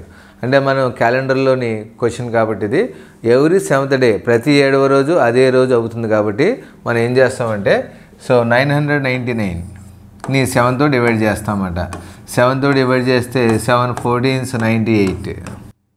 సో రిమైండర్ ఇక్కడ 1 పక్క 9 ఉందిగా. 7 19లో 7 2s 14, 5 రిమైండర్.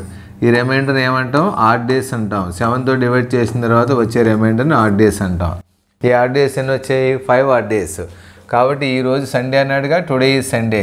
ఈ సండేకి మనం 5 డేస్ యాడ్ చేస్తే 999th డే వస్తుందన్నమాట. సండే +5. మరి సండే 5 డేస్ యాడ్ చేస్తే వస్తుంది చూడండి, Monday, Tuesday, Wednesday, Thursday, Friday. So our answer is Friday. So మనకి ఈరోజు మరి సండే అయినప్పుడు 999th డే ఈజ్ ఈరోజు వదిలిపెట్టి మరి 999వ రోజు ఏమవుతుందంటే ఫ్రైడే. సండేకి రిమైనింగ్ ఆడ్ డేస్ 5 డేస్ కలిపితే సోమ, మంగళ, బుధ, గురు, శుక్ర. ఆన్సర్ వచ్చి Friday. Find the next number in the sequence. ఇది నెంబర్ సిరీస్లోని ప్రశ్న ఇది. 6, 12, 30, 56, 132, 182 అన్నారు. 6 అనగానే మనకి 2 into 3 ఐడియా వచ్చేయాలి. 2 into 3 అన్నా 2 square plus 2 అన్నా ఒకటే. అలాగే 12 అనగానే మల్టిపుల్స్ ఆఫ్ 3 and 4, 3 into 4 అంటే 3 square plus 3 ఐడియా వచ్చేయాలి. అలాగే 30 అనగానే 5 into 6, 5 into 6 అంటే 5 square plus 5 ఐడియా వచ్చేయాలి. సో నెక్స్ట్ వచ్చి మరి 56 అంటే 7 into 8, 7 into 8 అన్న 7 square plus 7 అన్న ఐడియా వచ్చేయాలి. అంటే వాడు ఏం చేస్తున్నాడంటే ప్రైమ్ నెంబర్స్ని n square plus n ఫార్ములాలో రాసుకుంటున్నారు. చూడండి 2, 3, 5, 7. తర్వాత మనకి 132, 11 into 12, 11 into 12 అన్న 11 square plus 11 అన్న ఒకటే. తర్వాత 182 అంటే మనకి 13 into 14. సో 13 into 14 అన్న 13 square plus 13 అన్న ఒకటే. అంటే వాడు ఈ సిరీస్ని ఏ విధంగా రాసుకున్నాడంటే ప్రైమ్ నెంబర్స్ని n square plus n రూపంలో రాసుకున్నారు. చూడండి 2, 3, 5, 7, 11, 13. మరి 13 తర్వాత ప్రైమ్ నెంబర్ అంటే సో మనకి divisible by 1 and itself only. So 13 తర్వాత వచ్చే ప్రైమ్ నెంబర్ ఏంటి 17. 17 square plus 17, that means 17 square అంటే 289 ప్లస్ 17 యాడ్ చేస్తే ఎంత వచ్చిందంటే 306. So 17 square plus 17 equal to 306. మరి 306 ఉందా మనకి సెకండ్ ఆప్షన్లో ఉంది. సో ఈ సిరీస్ వచ్చి ప్రైమ్ నెంబర్స్ని n square plus n ఫామ్లో రాసుకుంటూ వెళ్ళారు. Answer 306. Find the odd one out. ఇక్కడ మనకి 4 వర్డ్స్ ఇచ్చారు. ఈ 4లో మనకి 3 వచ్చి ఒకే టైప్ సేమ్ కేటగిరీ ఎక్సెప్ట్ 1. మరి ఇక్కడ డాల్ఫిన్, వేలు, బ్యాట్, క్రొకడైల్ ఇవన్నీ చూస్తే వేల్ త్రిమింగలం, బ్యాట్ అంటే గెబ్బిలం, డాల్ఫిన్, క్రొకడైల్ అంటే ముసలి. ఇందులో 3 ఒకే కేటగిరీ ఎక్సెప్ట్ 1. మరి చూసుకుంటే డాల్ఫిన్ అండ్ వేల్ రెండు కూడా ఓన్లీ వాటర్లో ఉండే క్రియేచర్స్. బ్యాట్ వచ్చి it lives in the air, గాల్లో ఎక్కువ సంచరించేది గబ్బిలం. క్రొకడైల్ వచ్చి యాంఫిబియన్ అంటే వాటర్లోను భూమి మీద కూడా మరి ఎర్త్ మీద కూడా నివసించేది. కానీ అలా రావట్లేదుగా. రెండేమో వాటర్ వస్తున్నాయి, ఒకటి ఎయిర్ వస్తుంది, ఒకటేమో వాటర్ అండ్ ఎర్త్ వస్తుంది. మరి కేవలం మనకు 3 ఒకే టైప్లో ఉండే ఒకటి డిఫరెంట్గా ఉండాలి. మరి ఆ టైప్ ఏమైనా వర్తిస్తుందా అంటే చూడండి డాల్ఫిన్ మ్యామల్ అంటే పాలిచ్చేది క్షీరదము. వేల్ త్రిమింగలం it's a mammal. So bat ఇది కూడా క్షీరదము అంటే పాలు ఇచ్చేది మ్యామల్. సో ఎక్సెప్ట్ క్రొకడైల్ వచ్చి పాలు కాదుగా, it Lay's eggs.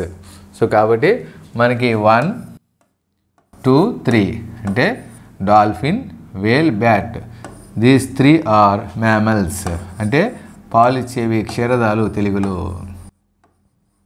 Except crocodile. So crocodile వచ్చి సో లెగ్స్ మనకి క్రొకడైల్ వచ్చి ఎగ్స్ ఇచ్చేది అంటే crocodile lays eggs. So except crocodile, the remaining 3 creatures are mammals. So answer is 4th one. Okay. So question number 89. Yes, what is given, sir? Rajesh leaves home at 11 a.m. on bicycle. He goes at 24 kilometers per hour speed and reaches the house of Suresh at 12:30 p.m. First statement ఒకసారి క్లారిటీగా observe చేద్దాం sir. Rajesh, so ఎవరి గురించి మాట్లాడుతున్నారు? రాజేష్ గురించి. రాజేష్ ఎన్నింటికి బయలుదేరాడండి? Morning 11 AM-కి బయలుదేరాడు. ఎవరింటికి? సురేష్ ఇంటికి. ఎన్నింటికి చేరుకున్నాడు? 12:30 PM-కి చేరుకున్నాడు అనేటువంటి చెప్పారు. మరి ఎంత స్పీడ్తో వెళ్తున్నారు? 24 kilometers per hour స్పీడ్తో వెళ్తున్నారు. ఎంత టైమ్ జర్నీ చేశారంటే ఎస్ అబ్జర్వ్ చేయండి సార్. 11 నుంచి 12:30కి 1.5 hour జర్నీ చేశాడు. మరి 1.5 hour జర్నీ చేస్తే what should be the distance? So the distance is equal to చూడండి సార్, పర్ అవర్కి 24 kilometers, అవర్కి 24 kilometers, ఎక్స్ట్రా హాఫ్ అన్ అవర్కి 12 kilometers. So that is 24 plus half an అవర్కి 12. సో అవర్కేమో 1 hour 24 kilometers, extra half an hours means 12 kilometers. So overall distance is 36 kilometers. So the distance between Rajesh and Suresh home is 36 kilometers. Then after what happens sir? He leaves the bicycle there and immediately walks and reaches his home at 3 PM. ఏం చేయడం జరిగింది? అక్కడ వెంటనే మళ్ళీ అతని సైకిల్ని ఉంచేసి అతను return మళ్ళీ ఫస్ట్ వెళ్ళడం రాజేష్ ఇంటి నుంచి సురేష్ ఇంటికి వెళ్ళాడు. ఇప్పుడు సురేష్ ఇంటి నుంచి రిటర్న్ బయలుదేరాడు. ఎలా? వాక్. ఇంతకు ముందు బైసికిల్ మీద వెళ్ళాడు, ఇప్పుడు నడుచుకుంటూ మళ్ళీ రాజేష్ తన ఇంటికి వచ్చేసాడు. రైట్. సో మరి ఇప్పుడు బయలుదేరింది ఎప్పుడు? ఇమీడియట్లీ అన్నాడు. ఇమీడియట్లీ ఇన్ ద సెన్స్ అదే 12:30కి రిటర్న్ జర్నీ స్టార్ట్ చేశారు. ఎస్, ఆన్ ఫుట్, నడుచుకుంటూ వస్తున్నాడు సార్. సో ఎక్కడికి? రాజేష్ ఇంటికి. ఎస్, ఏ టైంకి చేరుకున్నాడు అనేటువంటిది ఇచ్చారు, 3 PM చేరుకున్నారు. అంటే ఎంత టైం ట్రావెల్ చేశాడు? ఎస్, ఎంత టైం ట్రావెల్ చేశాడు సార్? 2.5 hours ట్రావెల్ చేశాడు. 12:30 నుంచి 3 PM అంటే 2.5 hours ట్రావెల్ చేయడం జరిగింది. Right. There for the question answer sir. Yes, what is given? What is the speed walked back to home? So ఎంత స్పీడ్తో అతను నడవడం జరిగింది? సో అతని వాకింగ్ స్పీడ్ ఎంత అంటున్నాడు.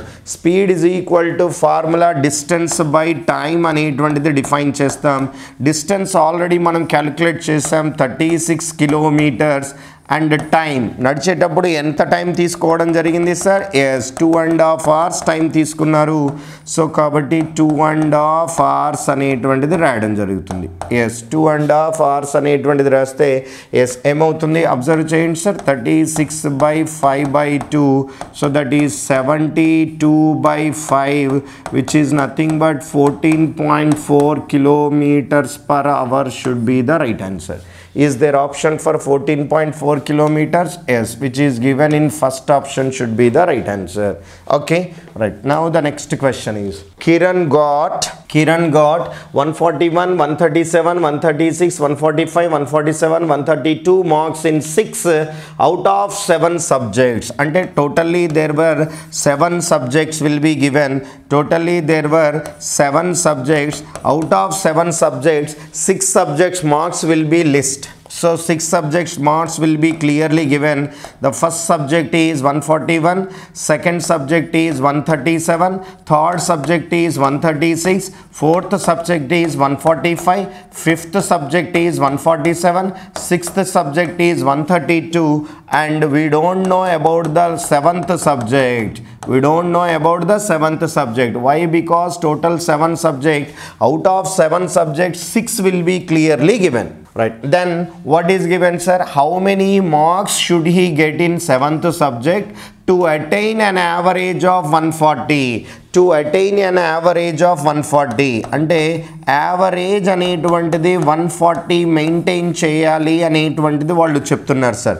యావరేజ్ 140 మెయింటైన్ చేయాలి అంటే ఆ 7th సబ్జెక్ట్లో ఎన్ని మార్క్స్ రావాలి? Average is nothing but equal sharing అంటాం సార్. అది ఈక్వల్ షేరింగ్ ప్లస్ మైనస్ని కూడా ఈక్వల్గా షేర్ చేయాలి. రైట్. ప్లస్ మైనస్ అంటే ఏంటి sir?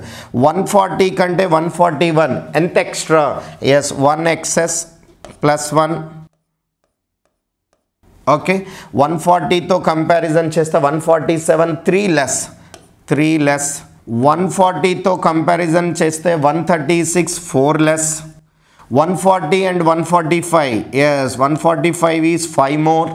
140 and 147, yes, it is 7 more. 140 and 132, yes, it is 8 less.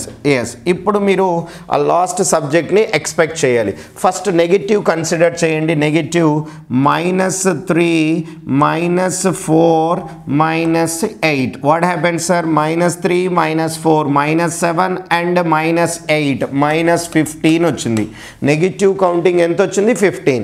To equate positive counting also 15. Positive counting కూడా 15 వచ్చేటట్లు set చేయండి. ఇప్పుడు పాజిటివ్ కౌంటింగ్ అనేటువంటిది చెక్ చేద్దాం sir. So positive counting is here +1 1 1 + 5 is 6 6 + 7 is, so 1 + 5 is 6 6 + 7 is 13 13 అనేటువంటిదే ఉంది. మరి ఇక్కడ ఏం రాస్తే అది +15 అవుతుంది? ఎస్, ఏం రాస్తే అది +15 అవుతుంది sir? 1 1 plus 5, 6, 6 plus 7, 13, 13 plus 2, then only it will make plus 15. Yes or no? So, kabatti a fourth observation దగ్గర plus 2 వస్తుంది. అంటే ఈ 140 మీద 2 over ఉండాలి. 140 మీద 2 over అంటే the seventh subject లో అతనికి రావాల్సినటువంటి స్కోర్ ఎంత అండి? 142 మార్క్స్ రావాలి. Is there option, sir? Yes, which is given in first option. Right. Now the next one, what they are asking, sir? They are asking about median.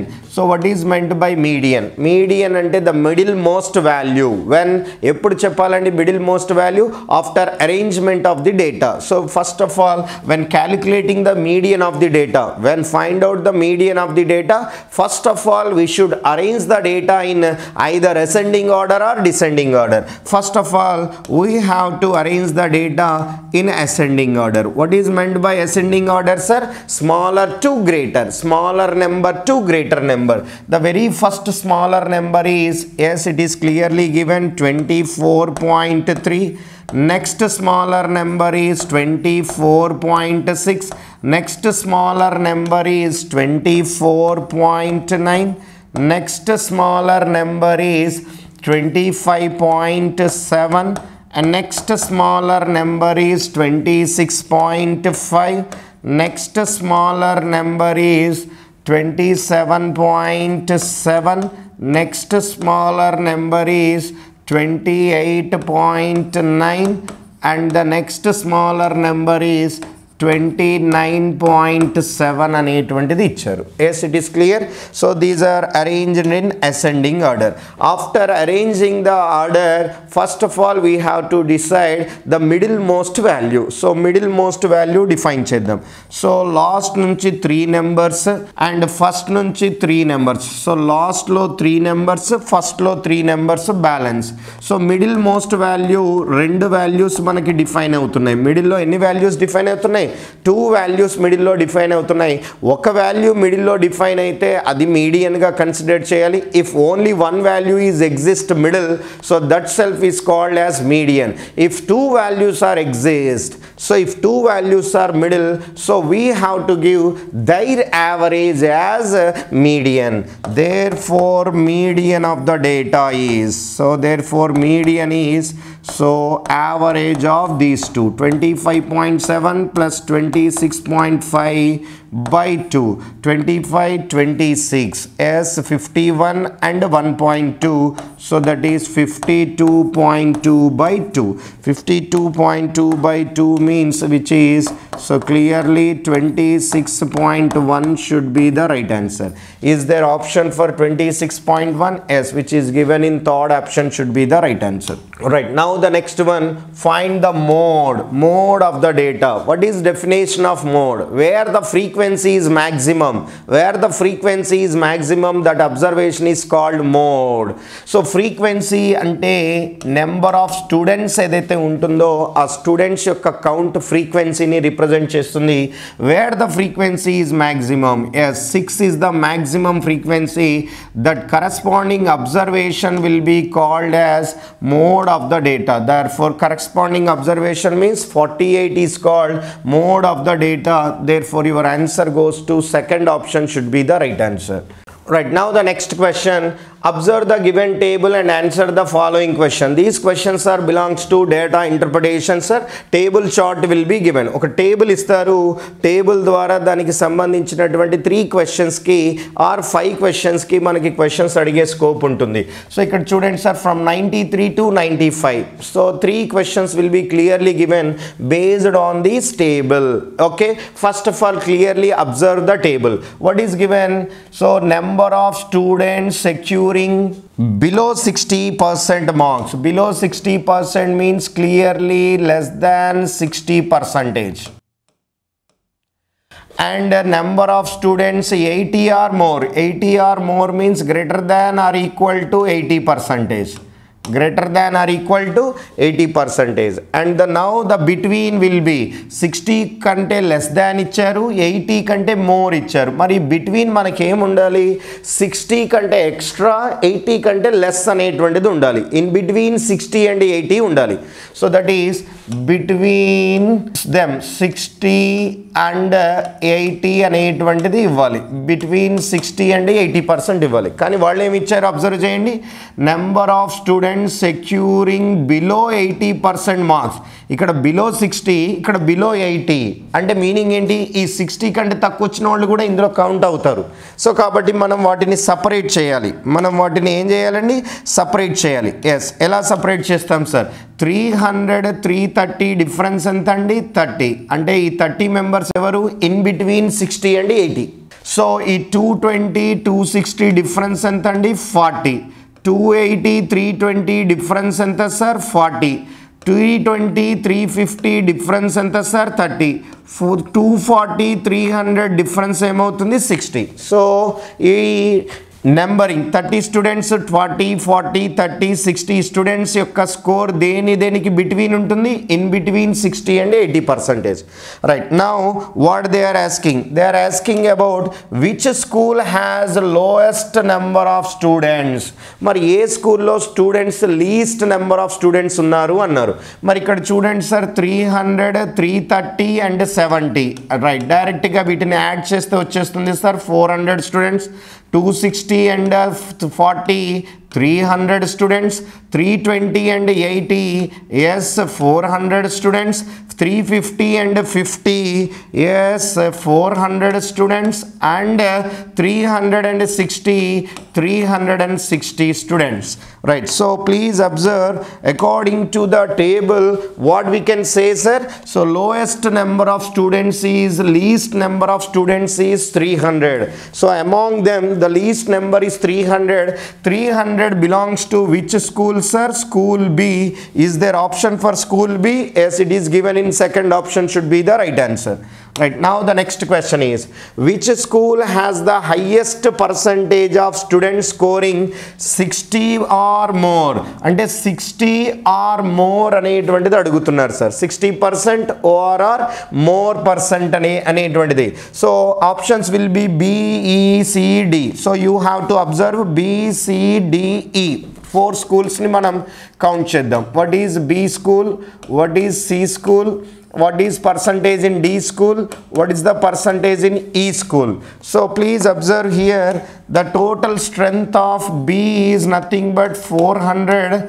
The total strength of, A is 400. We don't want about A, sir. Only B. B is, that is 300 strength. C is 400 strength. D is, yes, again 400 total strength. So E is 360 total strength. I want about 60 or more. 60 or more అంటే ఇక్కడ extra ఎంత extra అనేటువంటిది clarity ఉంటుంది. So ఈ extra already calculate చేసాం. 30 members. ఈ extra ఇంతకు ముందు చెప్పడం జరిగింది 40 మెంబర్స్. ఈ ఎక్స్ట్రా ఇచ్చేసామండి అగైన్ 40 మెంబర్స్. ఈ ఎక్స్ట్రా 30 మెంబర్స్. ఈ ఎక్స్ట్రా అనేటువంటిది 60 మెంబర్స్ అనేటువంటిది చెప్పాం. ఇప్పుడు చెప్పండి sir, 60 or above. 60 or above means 30 plus 70. So that is 100. మనకి స్కూల్ బి గురించి కావాలి. స్కూల్ బి చూడండి sir, 40 plus 40, 80. 80 on 300 strength. 80 on 300. Percentage kabatti into 100. 2 zeros will be cancelled. Next, 40 and 80. So that is 120. 120 on 400 into 100 అనేటువంటిది రాస్తాం. Next 30 and 50. 80 on 400. 80 on 400 into 100. Next 60 and 60. 360, 120 on 360. 120 on 360 into 100. Now you have to list the percentage. So 120 ones, 123s, 1/3 is nothing but 33.33%. So 0000 4 table 20 times are 20 percentage. 0000 which is nothing but 30 percentage. 0000 that is nothing but 26.66 percentage. Yes, so what should be the highest percentage? Which school has the highest percentage student scoring 60 or more? So which school is the highest, sir? So last E school is highest, which is given in second option should be the right answer. Yes, it is clear. And the next question is, which school has the lowest percentage of students scoring 60% to below 80%? Ante in between 60 and 80 ante E value kaval. So yes, this is 30 members. So this is 40 members. Yes, this is 40 members. Here it is 30 members. Here it is 60 members. Yes, it is clear. So total strength. So observe cheyandi. C, A, B, B, D, A, D. So anni options manam check cheyali. What about school A? School A as well as school B as well as school C. Next school D, school E అనేటువంటిది observe చేద్దాం. So school A 30 members out of total strength 400. 30 members of 400 into 100. School B 40 members out of 300 into 100 percentage kabatti into 100. Next again 40 members on 400 into 100. School D, so that is 30 members on 400 into 100. Next E, so that is 60 members on 360 into 100 అనేటువంటిది represent చేస్తాం. Yes, now cancellations are observed here. 2 zeros 15 by 2 which is 7.5%. 2 zeros that is 13.33 percentage. Next 2 zeros which is nothing but 10 percentage. 2 zeros cancel which is 7.5 percentage. So 61 66 1 by 6 which is nothing but 16.66 percentage. Which one is having least one adugutunnaru sir? Lowest percentage adugutunnaru. Lowest percentage is 7.5. Again here it is 7.5. Two schools A and D are having lowest percentage, which is given in fourth option should be the right answer. Question number 96. What is the population ratio? What is the population ratio, assets and liabilities of the states of Andhra Pradesh and Telangana? In the AP bifurcation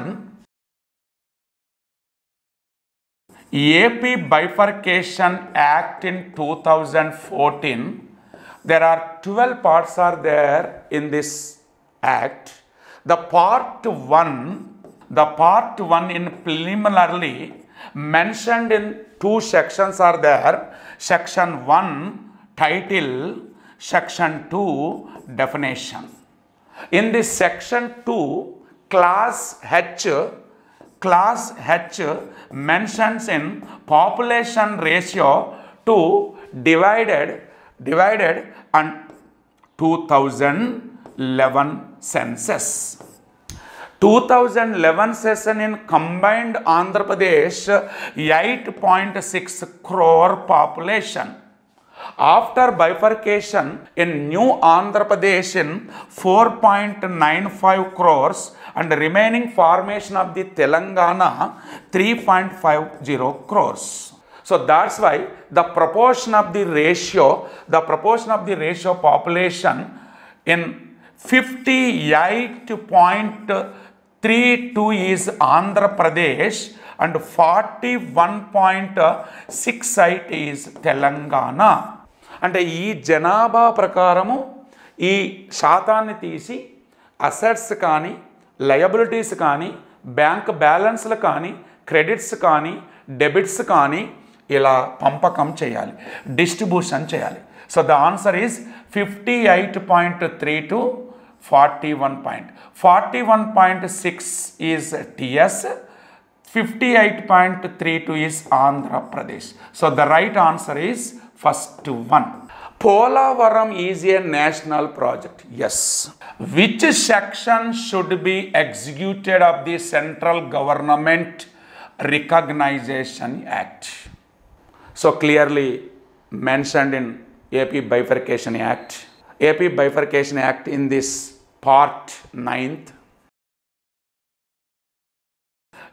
There are 84 section to 91 section mentioned in management and development of water resource.